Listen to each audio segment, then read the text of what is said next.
It's Erskine Overnight. Now, here's Erskine. It is a pleasure, and when I say pleasure, I mean it. And we certainly need to talk with this man, Robert Chapman, the publisher of the International Forecaster, the newsletter that examines world economic conditions and major events, provides a forecast of economic trends so that you can make intelligent financial planning and investing. Mr. Chapman presents the future headlines today. He's been doing it time after time. You've been listening to this program for a long time. You know Robert Chapman is the man to go to. He presents the worldview you simply don't get on the managed news services and offers information to help you make financial informed decisions. And we're going to give you information toward the end of the program how you can subscribe to the International Forecaster. You need it now more than ever. Mr. Chapman, welcome to Erskine Overnight. Well, thank you, and it's very nice for you to have me back again. I'll have you back as many times as you want to be back because your information is so far ahead of what we get anywhere else. One of the things I want to ask you about is the G20 meeting. And at the G20 meeting, British Prime Minister Gordon Brown was ecstatic. He was just almost jumping up and down and about to wet his pants. He couldn't take enough efforts to say, we've got a new world order. They're putting it right in our face, aren't they? They sure are, and they'll continue to do so. They're arrogant, and they think they're going to have their way with us, and I think they're mistaken. They're in a position now where many more people know what they are doing than ever before, and they're not going to get away with it.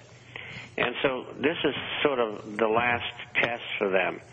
They either implement world order and take over the world, or they're not going to be around.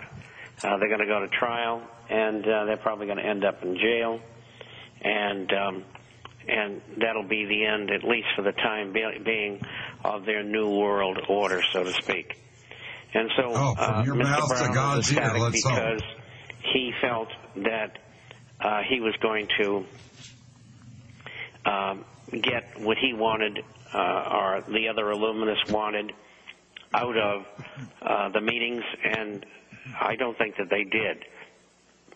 They're talking about the main item, as it turns out, was a world financial, how would I put it, czar, if you may, to run regulate all of the banks, savings and loans, credit unions, insurance companies, Wall Street and the City of London, and all of that all over the world. They're going to try to do that. It will take them years to do it, and they won't be successful. And so I know what their goals are. We have them in the International Forecaster, and it's not going to work. They're not going to get it. They were supposed to talk about an alternative to the dollar being a basket of currencies, when in fact they didn't. They talked about the SDR.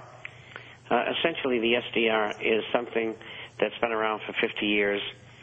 It's made up out of nothing. It has no backing, and it's used as a monetary instrument between countries for the most part.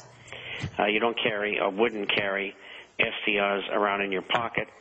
It's a method of creating more capital out of thin air to keep the world economy going. That's why they moved to the SDR rather than a package of say, 10 currencies, including the dollar, to be a world monetary unit. They also talked about protectionism, as they call it, which in fact is fair trade is what it is. And that's a much better name for it. The Illuminists who were at that meeting, created free trade and globalization, offshoring and outsourcing. It's dying. And many countries are putting up barriers, and they're subsidizing industry, including the automobile industry in the United States. And that's going to lead to tariffs on goods and services by all countries and it's a very, very, very good thing for the United States. People the world over are protesting what they're doing. It isn't just the people who were in London, a lot of anarchists. They were sort of a real fringe group, but there are people in France, in Japan, even in the U.S., all over the world who are protesting what's been going on. You lose your jobs, you lose everything you've got, then they're going to hit the streets, and they are hitting the streets, aren't they? They are, and all governments lie about all their statistics. And so everything that you see is understated, and what they do is they use these statistics to prove up their side of the argument. And unemployment right now, if you use U6 and you use the 1980 method of instituting U6, you'll find that unemployment ranges from 19.2 to 19.8% right now. That figure will be 22% or higher by the end of the year. Next year, it will be over 30%. And the following year, it'll be higher. We're going to get a little hiatus in here through the stimulus package and all of this money that's being thrown into the system, some $12.8 trillion. And we're going to continue to see deflation within the economy on assets. And you're going to see inflation caused by the increase in monetization of monetary instruments. So what we're looking at is continued higher inflation and eventually probably another injection of massive capital into the system probably in about a year, including another stimulus program, because it's not going to work. And so we're looking at what? Not 12.8 trillion. We might be looking at 30 trillion. Let's talk just for a second. Package, you're not looking at $1 trillion. You may be looking at 3 trillion. And this is the way audience they may hope to contain the system. The audience may like to know what $1 trillion is. If you were to count continuously every moment, every day, starting with 1, 2, 3, 4, 5, like that, it would take 31,688 years to count to $1 trillion. And you can't grasp your mind around $1 trillion. I can't. No, and you can see what this creation of money and credit is going to do to the dollars that you own. And that's why we tell people to get out of dollar-denominated assets like the stock market and cash values and insurance and annuities and savings and loans and banks, CDs, and go to gold and silver-related assets because they're the only thing that's going to protect you over these coming years.